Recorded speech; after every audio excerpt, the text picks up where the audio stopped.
Estamos aqui para mais uma videoaula de Direito Financeiro e nesta oportunidade estaremos abordando as despesas públicas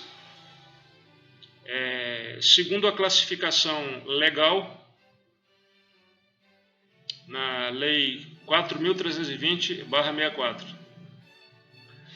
Aqui nós vamos conhecer a classificação das despesas correntes e a classificação das despesas de capital no contexto da Lei 4.320/64.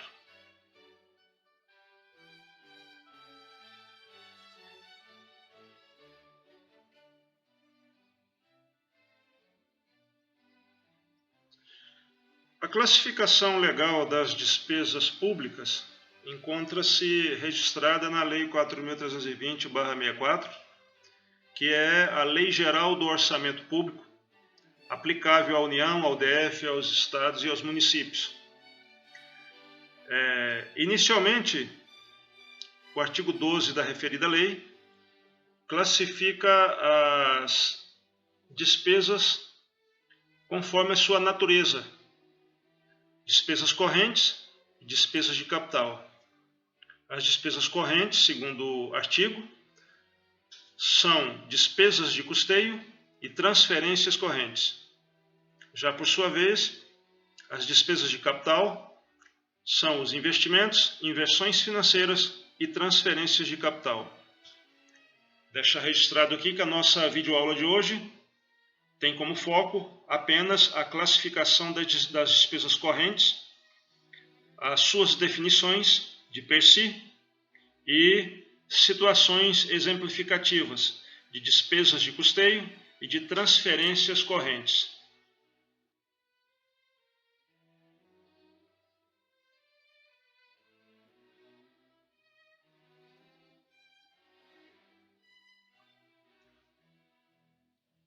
Pascoal define doutrinariamente que despesa pública corresponde aos desembolsos efetuados pelo Estado para fazer face às suas diversas responsabilidades junto à sociedade. Um conceito bastante amplo, bastante genérico, mas bastante abrangente. Despesa pública é o instituto previsto na Lei 4.320/64, Lei Ordinária Federal, que representa o dispêndio feito pelo Estado Fisco em relação às despesas públicas geradas pelo serviço público. O Estado tem que oferecer o serviço público, lato sensu considerado, tem que disponibilizar o serviço público aos seus administrados. Esse serviço público, no âmbito social, ele gera despesas. E é o contribuinte, ou seja, o cidadão, que contribui com tributos e outras formas de contribuição para a formação de receitas, e essas receitas são destinadas às despesas públicas em geral, despesas correntes, que são as despesas voltadas para os bens de consumo ou serviços, e as despesas de capital, que são aquelas despesas que provocam evolução no patrimônio público, relativas a obras, relativas a grandes projetos e etc.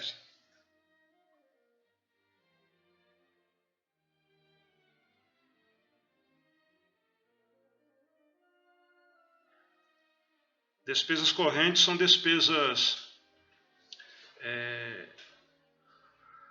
advindas de gastos de consumo, de gastos com bens de consumo ou de serviço. São despesas que não agregam nada ao patrimônio público. Ao patrimônio público, quando eu digo, em sentido amplo.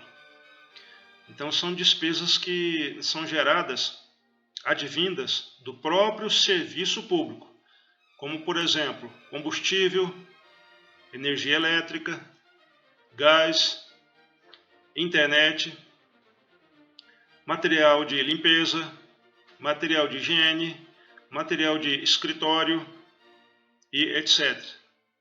Uma vez adquiridos esses bens, eles são consumidos ou consumíveis.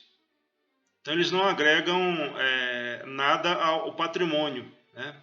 Ao patrimônio em definitivo. O que agrega alguma coisa ao patrimônio, o que agrega algo ao patrimônio são as despesas de capital.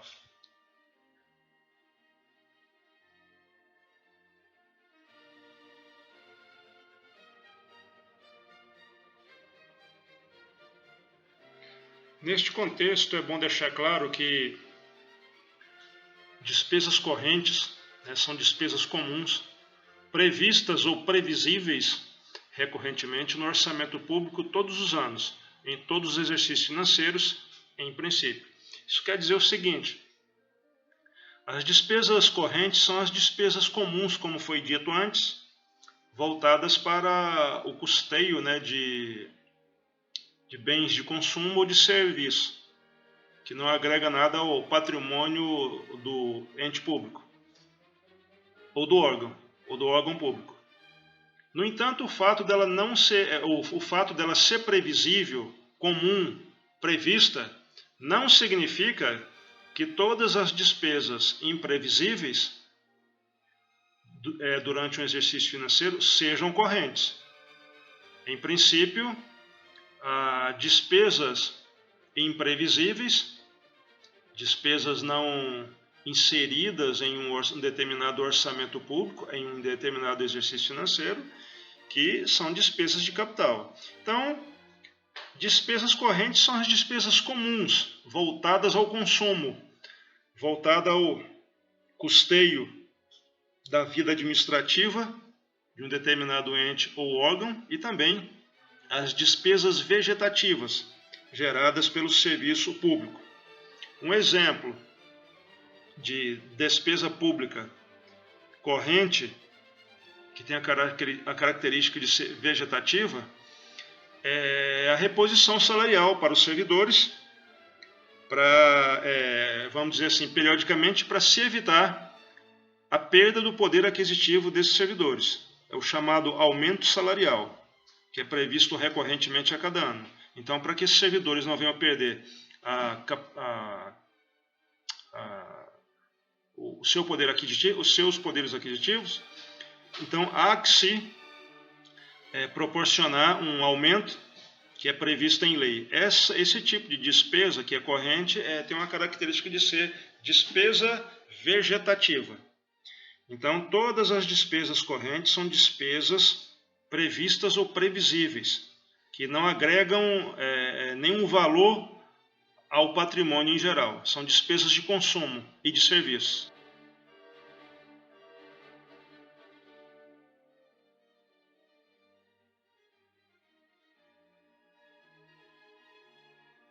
Então, para frisar o que dissemos até agora, porque vamos passar agora a conhecer os tipos de despesas correntes, e antes disso, vamos frisar a classificação das despesas públicas de início, ab início. As despesas públicas, segundo a Lei 4.320/64, se dividem em despesas correntes e despesas de capital.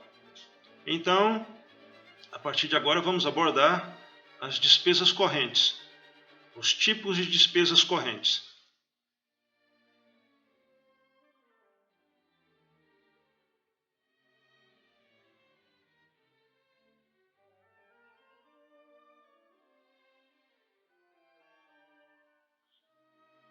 Bom, com relação às despesas de custeio, que são formas de despesas correntes,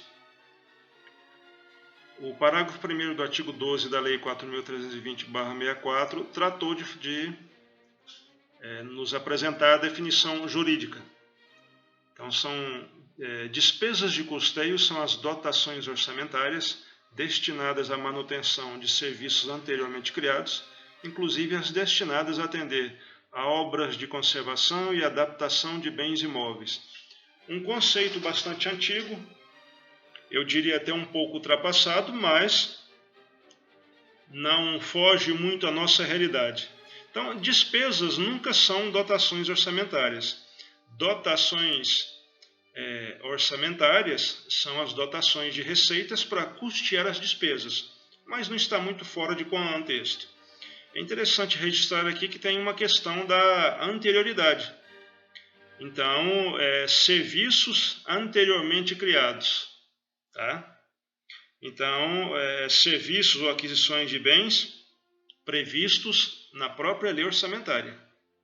Então, tem que ter previsibilidade na lei orçamentária para se efetivar uma despesa, para se empenhar uma despesa. Bom, nós podemos citar aqui, como já foi dito antes,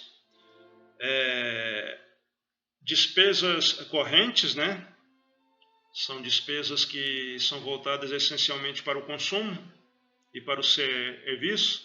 Então, nós podemos deixar aqui como exemplo de despesas de custeio, né, que é a primeira subclassificação das despesas correntes, né, que são, por exemplo, os gastos com o pessoal civil e militar, remunerações, diárias, passagens, bagagens, indenizações em geral, gratificações em geral, subsídios. Podemos citar como exemplo também de despesa de custeio, a despesa com material de consumo, com serviço de terceiros e encargos diversos. É sempre bom deixar registrado, pessoal, que essas despesas de custeio como formas de despesas correntes, elas são voltadas para um gasto essencialmente de consumo ou de serviço, mas existe o retorno. O retorno, em termos de vantagem, à administração pública. Não agrega nada ao patrimônio.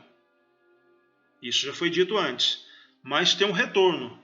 O servidor recebe a sua remuneração, mas ele está prestando um serviço em favor da sociedade, um serviço para a administração pública. Ele recebe a sua diária para viajar, para uma manutenção, né, para um custo extra de pouso ou de alimentação, é porque ele está desempenhando uma atividade para a administração pública. Ok?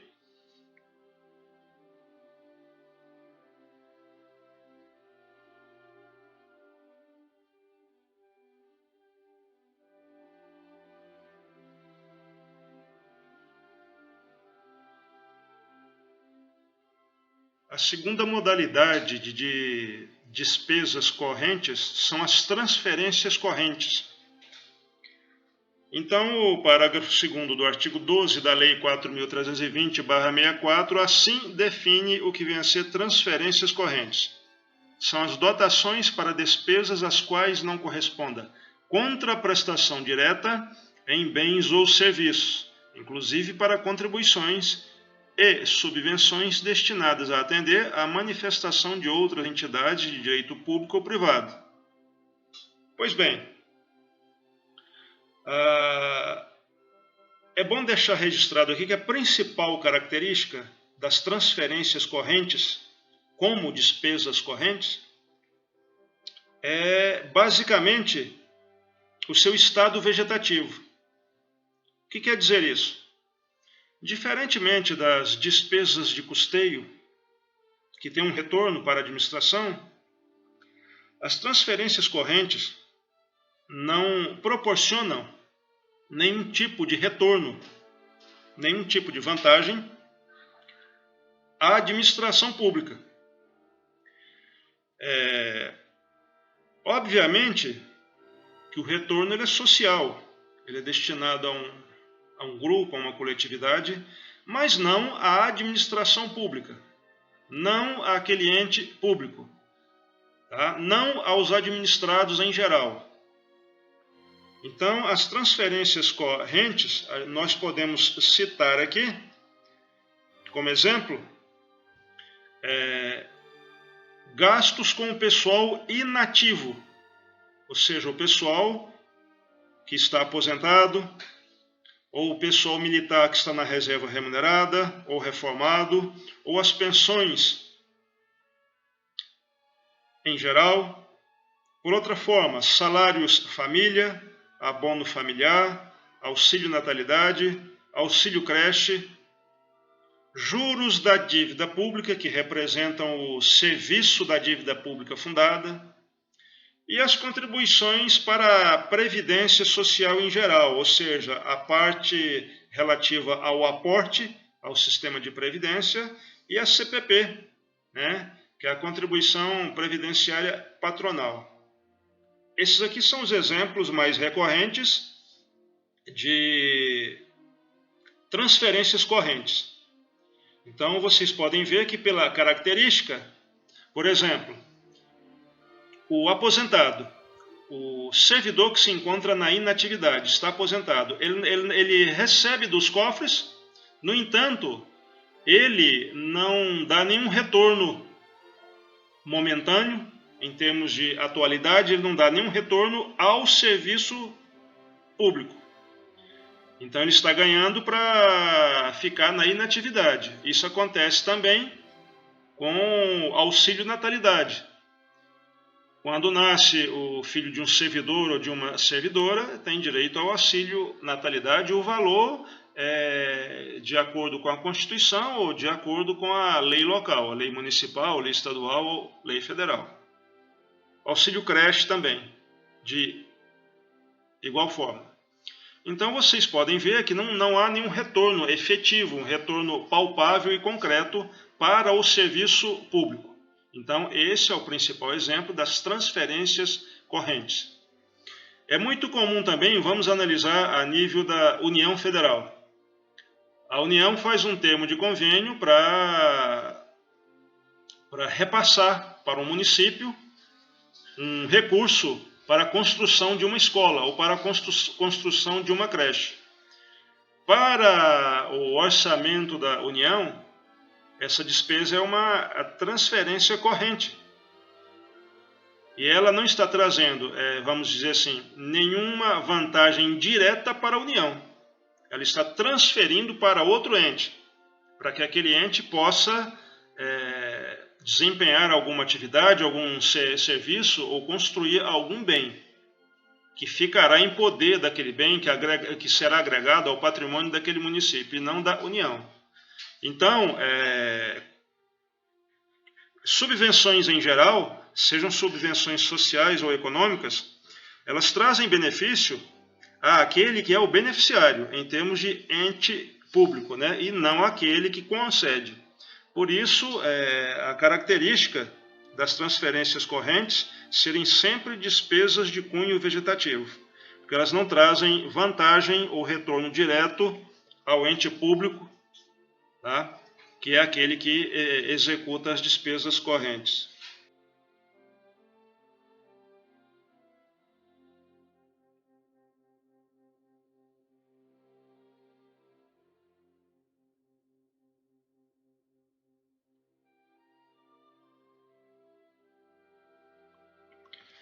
Então, para encerrar este assunto, esta videoaula, vamos frisar, deixar registrado aqui o esquema gráfico da divisão das despesas correntes, das despesas públicas correntes. Elas são divididas em despesas de custeio e transferências correntes. Lembrando que as despesas correntes são uma das duas espécies de despesas públicas. Okay? As despesas públicas inicialmente se dividem em despesas correntes e despesas de capital. Já as despesas correntes, por sua vez, se subdividem em despesas de custeio e transferências correntes.